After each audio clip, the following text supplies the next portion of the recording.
Vikramshila IAS coaching institute 14 बीघा ऋषिकेश। पर्यावरण कर रहे हैं आज हम लोग, ठीक है। एनवायरमेंट की जो जब बुक स्टार्ट करेंगे तो सीधे बहुत हैवी चैप्टर्स पे मत चले जाना। पता चला आप सीधे किस पे चले गए, पारिस्थितिकी तंत्र पर चले गए, या अन्य जो हैवी चैप्टर्स होते हैं एक्स सीटू, इन सीटू, इस तरह का चीजें पढ़ेंगे तो एकदम बोरिंग हो जाएगा। तो सबसे पहले वो पढ़िए जो आप लोगों ने पेपर में देखा है। अभी आप लोग नए हो, आपके लिए बिल्कुल नया सब्जेक्ट है, तो सबसे पहले छोटी चीजों को याद करो। क्या करो, भले ही हम ठीक है यूपीएससी लेवल तक पहुंचेंगे, लेकिन उससे पहले वनडे तो कवर करो। पहले वनडे कवर करने के लिए क्या होता है, जब उत्तराखंड के प्रिय प्रश्न होते हैं तो तिथि जरूर पूछते हैं उत्तराखंड वाले। लोक सेवा आयोग जो है वो तिथि जरूर पूछता है। क्या पूछता है, जैसे पहले तिथियां याद कर लो कि जैव विविधता और पर्यावरण से संबंधित जो तिथियां हैं महत्वपूर्ण, वो कौन कौन सी हैं। 3 मार्च को विश्व वन्य जीव दिवस मनाया जाता है।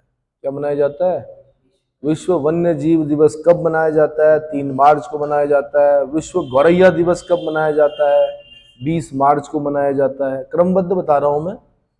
गौरैया दिवस, गौरैया जानते हो ना, पक्षी। विश्व वानिकी दिवस कब मनाया जाता है, 21 मार्च को मनाया जाता है। कब मनाया जाता है, 21 मार्च को विश्व वानिकी दिवस मनाया जाता है। याद आपने करना है, ठीक है। मैं खाली बता रहा हूं कि किस तरह से पढ़ा जाता है। फिर विश्व जल दिवस 22 मार्च को मनाया जाता है। अब क्या करना कि 22 मार्च, 22 अप्रैल और 22 मई एक साथ याद कर लो। क्या कर लो, 22 मार्च को हो गया विश्व जल दिवस। क्या हो गया, 22 अप्रैल को हो गया क्या, विश्व पृथ्वी दिवस। और 22 मई को क्या हो गया, अंतरराष्ट्रीय जैव विविधता दिवस। अंतरराष्ट्रीय जैव विविधता दिवस, बायोडायवर्सिटी। किसको बोलते हैं बायोडायवर्सिटी, विविधता को बोलते हैं। तो मैं बोल ही रहा हूं जैव विविधता। जैव विविधता किसको बोलते हैं, कि विविधता को बोलते हैं। अरे भाई उसकी कोई डेफिनेशन होगी। 1 किलोमीटर स्क्वायर में अगर हजारों किस्म के फ्लोरा फौना है, यानी 1 किलोमीटर स्क्वायर में हजारों किस्म के पशु पक्षी और पेड़ पौधे हैं, तो उसको हम क्या बोलते हैं, बायोडायवर्सिटी बोलते हैं। कहीं पर पेड़ पौधों की बायोडायवर्सिटी हो सकती है, कहीं पर क्या हो सकती है, पशु पक्षियों की हो सकती है। फूलों की घाटी में जाते हो आप, एक छोटी सी घाटी है, उसमें हजारों लाखों किस्म के, क्या हजारों किस्म के क्या फूल, क्या है वो, बायोडायवर्सिटी है। आप इंडीज माउंटेन रेंज में जाते हो, एक स्थान पड़ता है, वहां पर हजारों किस्म की तितलियां मिलेंगी आपको। वहां पर क्या मिलेंगी, दैट इज बायोडायवर्सिटी। अब आप अपने गांव गए, माना चीड़ का जंगल है पूरा, चीड़ ही चीड़ लगा हुआ, दैट इज नॉट बायोडायवर्सिटी। या बांझ ही बांझ लगा हुआ, या बांझ बुरांस लगा हुआ, वो भी बायोडायवर्सिटी नहीं है। 1 किलोमीटर स्क्वायर के क्षेत्र में हजारों किस्म के पेड़ पौधे, वन्य जीव जंतु, अगर पेड़ पौधे हैं या जीव जंतु हैं अलग अलग किस्म के, तो फिर समझ लीजिए दैट इज बायोडायवर्सिटी। ठीक है। फादर ऑफ बायोडायवर्सिटी कौन है, जैव विविधता का पिता किन्हें कहा जाता है, किन्हें कहा जाता है भाई, बताइए। E.O. विल्सन। कम से कम 50 बार बता चुका हूं कि who is the father of biodiversity, E.O. Wilson. Uttarakhand में इतने में काम चल जाता वनडे में कई बार। जैव विविधता का पिता कौन है, E.O. विल्सन। डार्विन ने भी पढ़ रहे थे वो, जब जैव विविधता के बारे में पढ़ रहे थे तो वो यहाँ पर गए, इक्वेडोर के एक सामने आइलैंड पड़ता है 0 डिग्री इक्वेटर के आसपास, गैलापागोस आइलैंड। क्या पड़ता है, गैलापागोस आइलैंड में गए। वहां उन्होंने चिड़ियाएं देखी, किसी की चोंच लंबी, किसी की टेढ़ी, किसी की, थे लगभग लगभग एक जैसे, लेकिन थे क्या, डायवर्सिटी थी वहां पर। ठीक है। तो मैंने कहा 3 डेट याद करनी है, 22 मार्च जल दिवस, विश्व जल दिवस, 22 अप्रैल विश्व पृथ्वी दिवस, और 22 मई अंतरराष्ट्रीय जैव विविधता दिवस। ठीक है। देखो भाई, बीच में गौरैया दिवस से भी क्वेश्चन पूछा गया है। अगर आप उत्तराखंड के ग्रुप सी को कवर कर रहे हैं तो गौरैया दिवस से भी क्वेश्चन पूछा गया, 20 मार्च को होता है। वानिकी दिवस, forestry day, world forestry day, यहाँ ये भी इंपॉर्टेंट है, 21 मार्च। अगला 23 मार्च को क्या होता है, विश्व मौसम विज्ञान दिवस। मार्च के अंतिम शनिवार अर्थात अर्थार, मार्च के अंतिम शनिवार को क्या मनाया जाता है, अर्थार। अर्थार क्या होता है, अच्छा याद करने का तरीका क्या है, देखो 20 मार्च को गौरैया हो गई, 21 मार्च को वानिकी हो गया, 22 मार्च को जल हो गया, 23 मार्च को मौसम। क्या हो गया, 21, 20, 21, 22, 23 लगातार दिवस है और इंपॉर्टेंट दिवस है। मैंने कहा 20 मार्च को गौरैया दिवस हो गया, विश्व गौरैया दिवस। 21 मार्च को विश्व वानिकी दिवस हो गया, 22 मार्च को विश्व जल दिवस हो गया और 23 मार्च को विश्व मौसम विज्ञान दिवस हो गया। मार्च के अंतिम शनिवार को अर्थ आर मनाया जाता है। और ये अर्थ आर क्या होता है, दरअसल जितनी भी सरकारी बिल्डिंग्स होती हैं बड़ी बड़ी, वहां पर कुछ समय के लिए लाइट को ऑफ कर दिया जाता है। क्या करते हैं? सेव द अर्थ, लाइट को ऑफ किया जाता है थोड़े समय के लिए, एनर्जी वगैरह सेव करने के लिए। ठीक है। 5 अप्रैल को राष्ट्रीय समुद्री दिवस मनाया जाता है। 18 अप्रैल को विश्व विरासत दिवस मनाया जाता है। 22 अप्रैल मैंने बता ही दिया विश्व पृथ्वी दिवस। 26 अप्रैल को विश्व बौद्धिक संपदा दिवस मनाया जाता है। क्या मनाया जाता है? विश्व बौद्धिक संपदा, इंटेलेक्चुअल प्रॉपर्टी। बौद्धिक संपदा किसको बोलते हैं? इंटेलेक्चुअल प्रॉपर्टी को। तो विश्व बौद्धिक संपदा दिवस मनाया जाता है। मई के दूसरे शनिवार में विश्व प्रवासी पक्षी दिवस मनाया जाता है। प्रवासी पक्षी कौन होते हैं? अरे भाई, हिमालय को पार करके आते हैं, मतलब साइबेरियन बर्ड सुना होगा आपने। साइबेरिया के मैदान कहाँ है? रूस में है, वहां से आते हैं वो पक्षी। उनके अजीब सा जीपीएस, मतलब नेचुरल जीपीएस लगा हुआ उनका। क्या पीढ़ी दर पीढ़ी वो आ रहे हैं यहाँ पर। मेरे ख्याल से घाना में भी आते हैं, केवला देव वन्य जीव अभ्यारण्य में भी आते हैं, अलग अलग जगहों पे आते हैं। और यहाँ पर अपने बच्चे वगैरह देकर उनको थोड़ा बड़ा करके फिर वापस ले जाते हैं। ठीक है। तो प्रवासी पक्षी जो दिवस है, विश्व प्रवासी पक्षी दिवस, वो कब मनाया जाता है? मई के दूसरे शनिवार को। 22 मई मैंने बताई दी अंतर्राष्ट्रीय जैव विविधता दिवस। 5 जून को विश्व पर्यावरण दिवस। सबसे ज्यादा बार पूछा गया प्रश्न उत्तराखंड में, विश्व पर्यावरण दिवस कब मनाया जाता है? आंसर 5 जून को। अब तक जितने पढ़े उसमें सबसे ज्यादा बार उत्तराखंड में जो मैंने क्वेश्चन देखा वो कौन सा देखा? 5 जून विश्व पर्यावरण दिवस। और एक ये 16 सितंबर विश्व ओजोन दिवस। विश्व क्या होती है? ओजोन। हाँ जी, O3 है ना। कहाँ मिलती है ओजोन लेयर? हम किस लेयर, अगर हम अर्थ को बांटे हैं तो हम कहां पर रह रहे हैं? हम ट्रोपोस्फियर में रह रहे हैं। ट्रोपोस्फियर से ऊपर जाएंगे तो ट्रोपोपॉज आएगा। ट्रोपोपॉज के बाद स्ट्रेटोस्फियर शुरू होता है। स्ट्रेटोस्फियर में 25 किलोमीटर के पास सबसे सघनता पाई जाती है किसकी? ओजोन की। किसकी?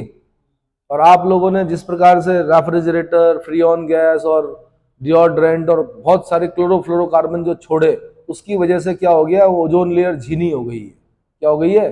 झीनी मतलब ओजोन में छेद हो गया है, जिसकी वजह से अल्ट्रावायलेट रेज, हानिकारक अल्ट्रावायलेट रेज डायरेक्ट एंटर करने लगी है अर्थ पर, जिसकी वजह से क्या हो रहा है? स्किन कैंसर और कैंसर के वो क्या हो गए? बढ़ गए।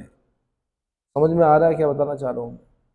तो होता क्या कि क्लोरोफ्लोरोकार्बन की वजह से, CFC की वजह से क्या होता है कि ओजोन जो है वो टूट जाती है O2 में और नवजात ऑक्सीजन में। ठीक है। तो वहां पर क्या होता है? छिद्र हो जाता है। और ये छिद्र कहाँ पाया गया है पृथ्वी पे? ओजोन लेयर का जो छिद्र है वो कहां पाया गया है? बताइए जरा। और फिर अगला प्रश्न मेरा यही होगा कि वहीं पर क्यों पाया गया है? कहां पाया गया भाई ओजोन लेयर पर छिद्र? हाँ जी, अंटार्कटिका के ऊपर।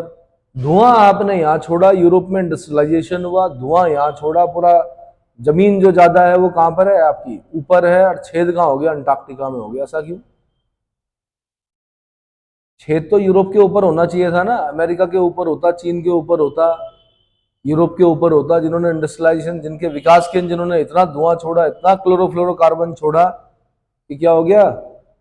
ओजोन को तोड़ दिया जिन्होंने। बताइए भाई। इसलिए क्योंकि ये प्रक्रिया संपन्न होने के लिए -80 डिग्री सेंटीग्रेड टेम्परेचर चाहिए, और वो कहाँ मिलेगा? पोल्स पर मिलेगा। वो कहाँ पर मिला? तो अंटार्कटिका में मिला वो, इसलिए झीनी हो गई वहां पर। ठीक है,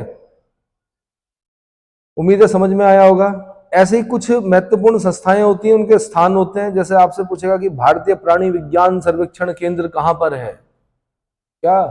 भारतीय प्राणी विज्ञान सर्वेक्षण केंद्र, इसको इंग्लिश में देखिए क्या बोलते हैं? आंसर कोलकाता में, वेस्ट बंगाल में। भारतीय प्राणी विज्ञान सर्वेक्षण केंद्र कहाँ है? कोलकाता में है। इंडियन फॉरेस्ट कॉलेज कहाँ है? देहरादून में है। भारतीय वन सर्वेक्षण केंद्र FRI कहाँ पर है? आंसर देहरादून में है। ये तो आते ही है क्वेश्चन आपके उत्तराखंड में ना। इंडियन फॉरेस्ट रेंजर कॉलेज कहाँ पर है? देहरादून में है। डीएफओ की ट्रेनिंग भी होती है आपकी। भारतीय वन अनुसंधान संस्थान कहाँ है? देहरादून में है। भारतीय वन्य जीव संस्थान कहाँ है? देहरादून में है। भारतीय वनस्पति उद्यान कहाँ है? ये कोलकाता में, बॉटनिकल गार्डन ऑफ इंडिया। भारतीय वनस्पति उद्यान कहाँ पे है? कोलकाता में। ठीक है। सलीम अली पक्षी विज्ञान कहां पर है? आंसर कोयंबटूर में है। कहां पर है? सलीम अली पक्षी विज्ञान तथा प्राकृतिक इतिहास केंद्र कहां पर है? कोयंबटूर में। कोयंबटूर कहां पड़ता है? तमिलनाडु में पड़ता है। कहां पड़ता है? कौन थे? Salim Ali. Birdman of India कहा जाता है इनको। क्या कहा जाता है? इनको पद्म विभूषण से भी अलंकृत किया गया था सलीम अली को। ये ऐसे पहले पक्षी विज्ञानी थे जिन्होंने देश में व्यवस्थित रूप से पक्षियों पर सर्वेक्षण किया। ठीक है, इसीलिए उन्हें बर्डमैन ऑफ इंडिया कहा जाता है। मुंबई के नेचुरल हिस्ट्री सोसाइटी के संग्रहालय में गाइड के पद पर कार्यरत थे। पक्षियों पर लिखी उनकी चर्चित पुस्तक क्या है? The book of Indian birds. The book of Indian birds. शौक बड़ी चीज है भाई, पान मसाला खाने को नहीं बोलते हैं शौक बड़ी चीज है। शौक ये है कि उन्होंने पक्षियों को अध्ययन का शौक रखा और उन्होंने इतना इतना लिखा उनके बारे में कि उनके नाम पर ही क्या उन्हें क्या बोला गया? बर्डमैन ऑफ इंडिया कहा गया। उन्होंने किताब लिखी the book of Indian birds और एक और लिखी handbook of birds of India and Pakistan. Handbook of birds of India and Pakistan. समझ में आया? तो कोयंबटूर में है क्या? सलीम अली पक्षी विज्ञान तथा प्राकृतिक इतिहास केंद्र कहाँ है? कोयंबटूर। सलीम अली के नाम पर राष्ट्रीय उद्यान भी है। कहां पर है? सलीम अली के नाम पर नेशनल पार्क भी होगा कहीं, देखो।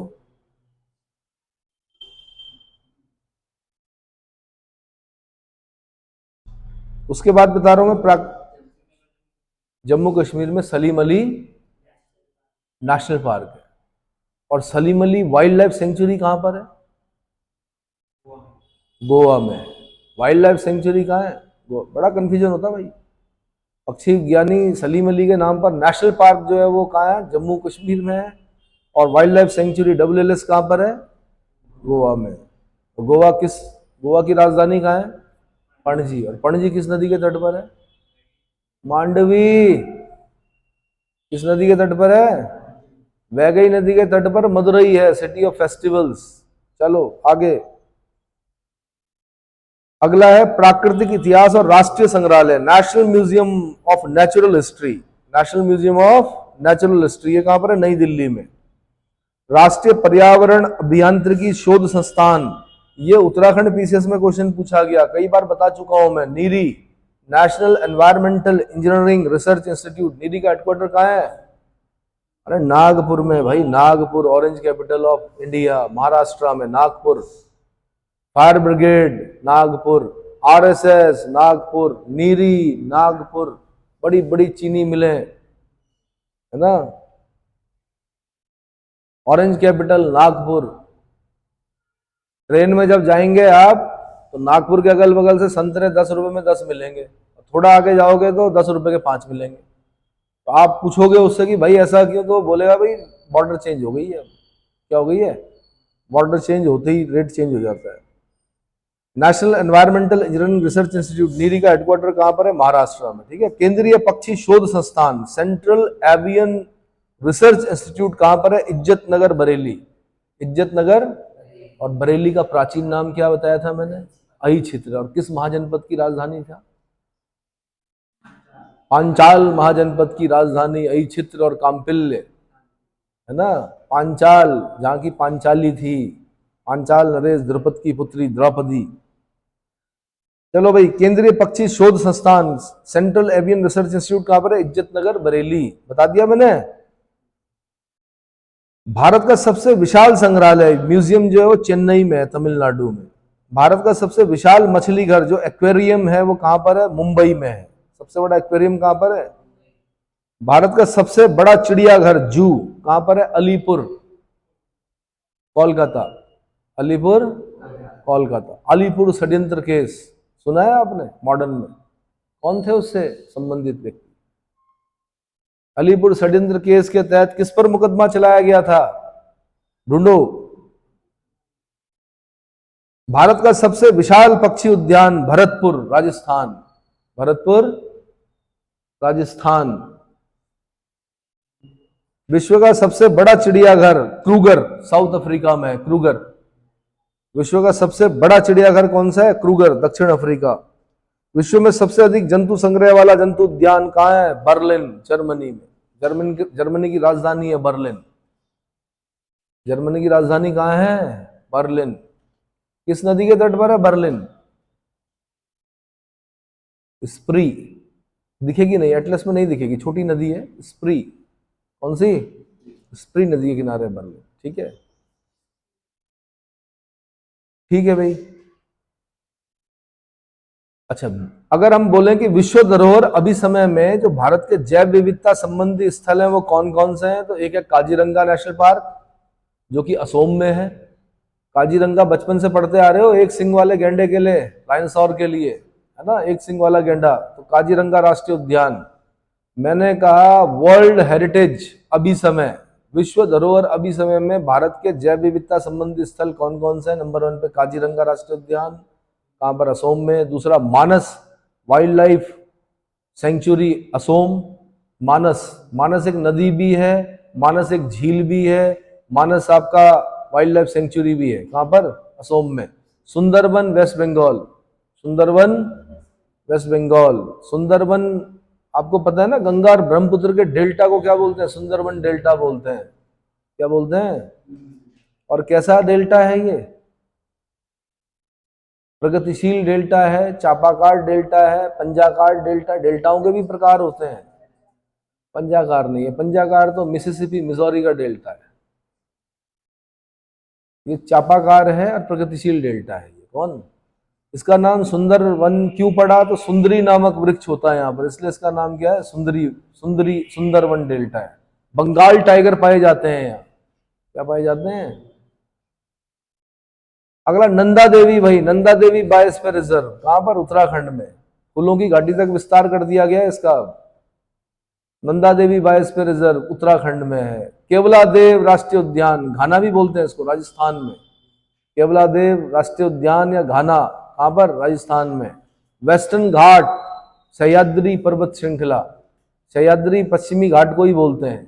हिमाद्री बोलते हैं ग्रेटर हिमालय को, सह्याद्री बोलते हैं किसको? सॉरी, हाँ हिमाद्री बोला मैंने, हाँ हिमाद्री बोलते हैं ग्रेटर हिमालय को, सह्याद्री बोलते हैं पश्चिमी घाट को। तो सह्याद्री पर्वत श्रृंखला पर है पश्चिमी घाट।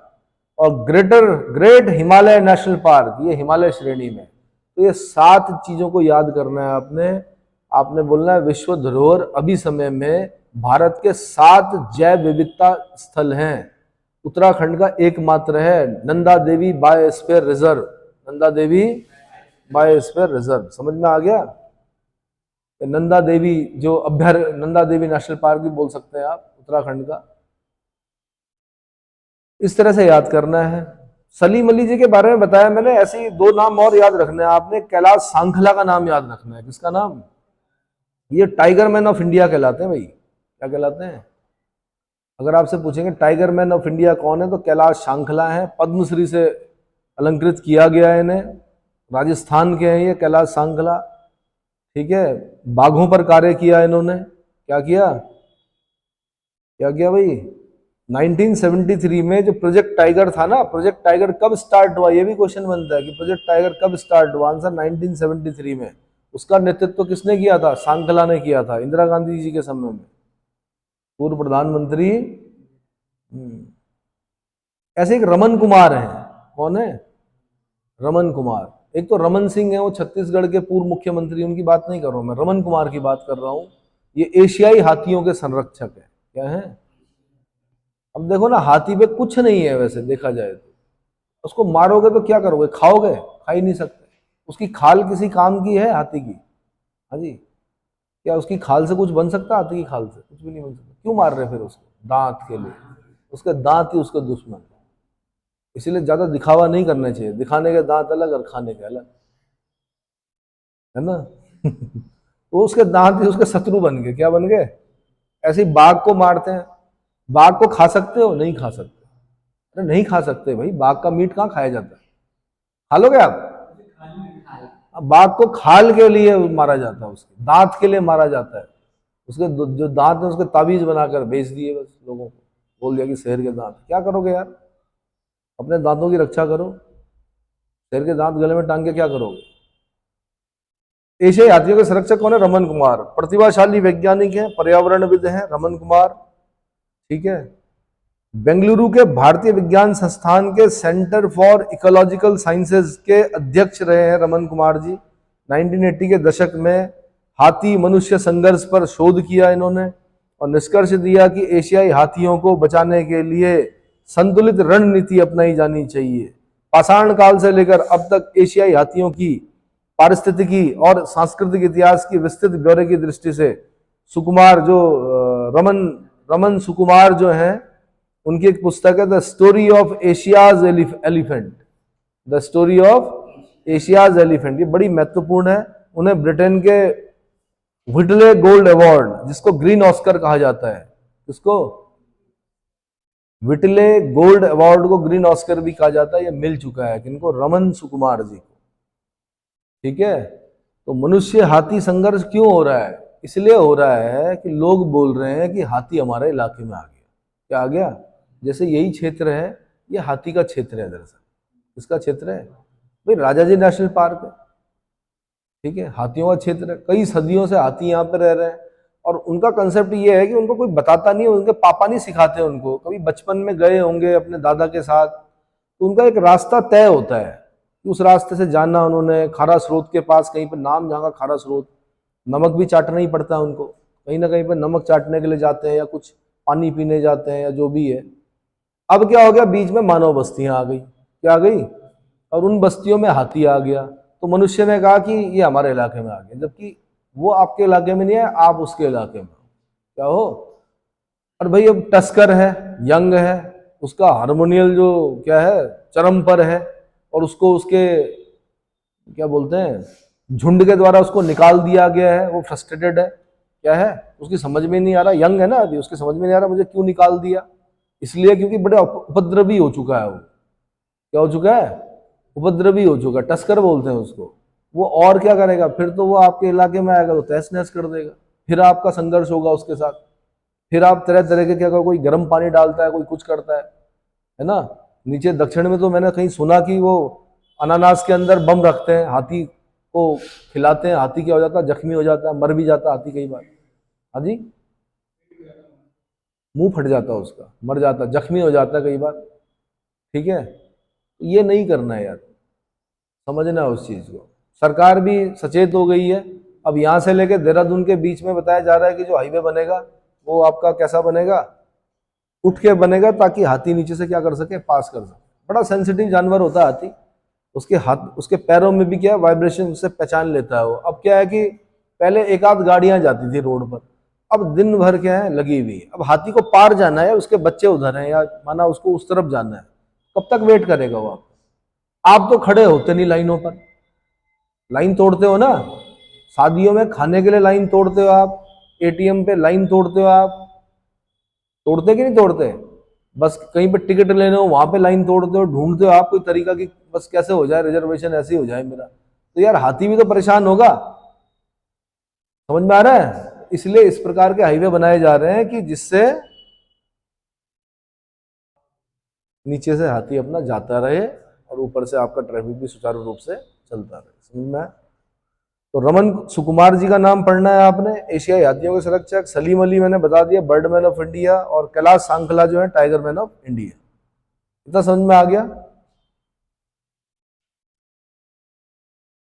अरे भाई इतना समझ में आया कि नहीं आया? 2023 को यूएनओ ने, 2023 पूछेगा क्योंकि 24, अब 24 के लिए भी आ जाएगा वैसे, लेकिन 2023 को यूएनओ ने जो घोषित किया था वर्ष और दशक, वो अंतरराष्ट्रीय पोषक अनाज वर्ष घोषित किया था। क्या किया था?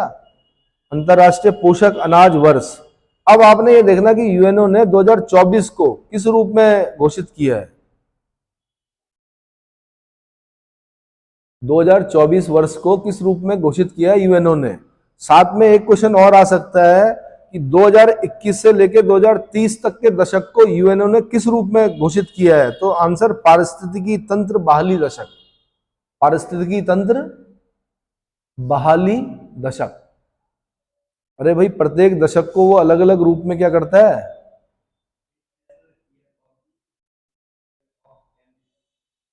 इंटरनेशनल इंटरनेशनल ईयर ऑफ, अर्थ बताइए। हाँ जी, किससे?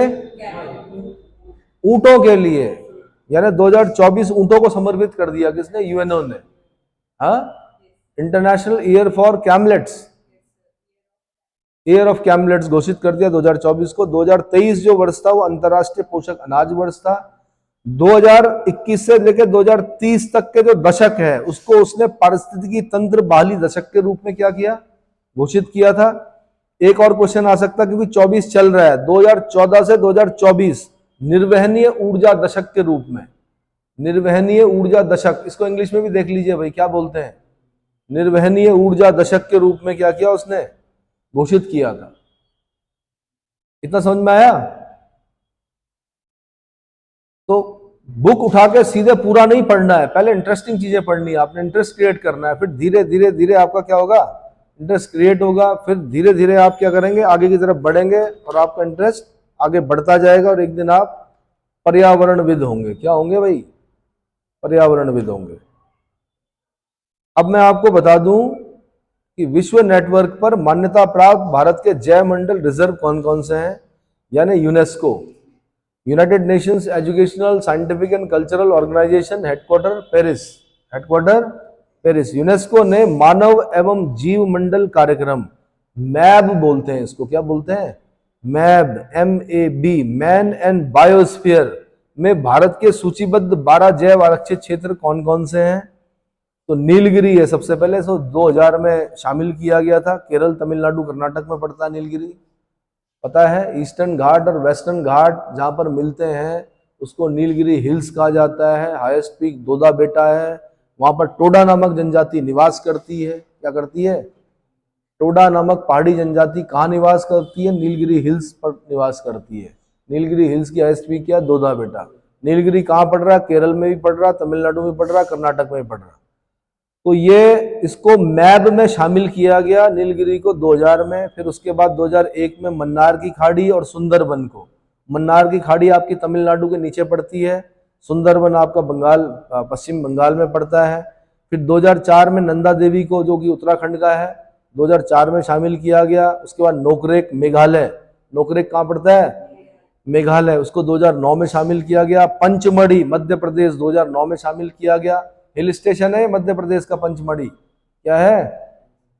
नोकरेक हो गया मेघालय, पंचमढ़ी हो गया मध्य प्रदेश 2009 में। अच्छा, इससे पहले 2008 में सिमलीपाल उड़ीसा में पड़ता है, ये उसको शामिल किया गया था। 2012 में अचान कमार अमरकंटक, अचान कमार अमरकंटक 2012 में शामिल किया गया। मध्य प्रदेश छत्तीसगढ़ में पड़ता अमरकंटक की पहाड़ियां। और ये वही पहाड़ियां हैं जहां से नर्मदा जी निकलती है, जहां से सोन निकलती है। कहां से निकलती है नर्मदा? अमरकंटक की पहाड़ियों से। सोन कहां से निकलती है? अमरकंटक की पहाड़ियों से। सोन किसकी ट्रिब्यूटरी है? गंगा की ट्रिब्यूटरी है। किसकी?